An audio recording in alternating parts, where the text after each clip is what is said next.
शिरूर तालुक्यातील कुर्ली गावात राहणाऱ्या गणेश बोरकर या तरुण शेतकऱ्यानं आपल्या 7 एकर शेतात कडीपत्त्याची लागवड करून लाखो रुपये कमावलेत।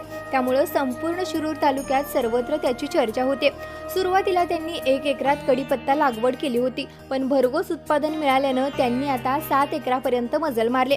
कडीपत्ता लागवडीविषयी बोलत असताना ते म्हणतात की कडीपत्ता लागवडीसाठी जमीन एकदम सुपीक हवी, विशेषतः निचऱ्याची तांबडी जमीन यासाठी खूप फायदेशीर असते।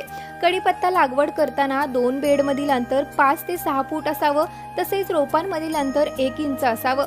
साधारणतः जून महिन्यात कडीपत्त्याची लागवड करावी। कडीपत्ता लागवडीपासून 8 ते 9 महिन्यात तो तोडायला येतो। वर्षाला साधारणतः कडीपत्त्याच्या 3 कटिंग होतात। पावसाळ्यात बुरशी वाळी पडण्याची दाट शक्यता असते, त्यामुळे त्यानुसार फवारणी करावी लागते। शक्यतो तोडणीच्या तोंडावर फवारण्या टाळाव्या।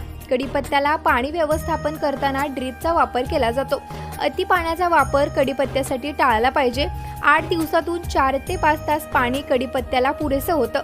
कडीपत्ता हे संयमाचं पीक आहे। मार्केट कमी जास्त झालं म्हणून धीर सोडून चालत नाही, पुन्हा नव्यानं उत्पादन घेण्यासाठी उभं राहावं लागतं, असं त्यांचं म्हणणं आहे।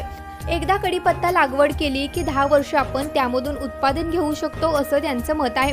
असा वेगळा प्रयोग करून कडीपत्त्याचं भरघोस उत्पादन घेणाऱ्या गणेश बोरकर यांना कृषी मंत्र्याचा सलाम। शेतकरी मित्रांनो, तुम्हालाही अशा प्रकारच्या विविध यशोगाथा पाहायच्या असतील तर आत्ताच कृषी मंत्र्याच्या YouTube चॅनलला सबस्क्राईब करा। त्याचबरोबर आमच्या फेसबुक आणि इंस्टाग्राम पेजलाही फॉलो करा।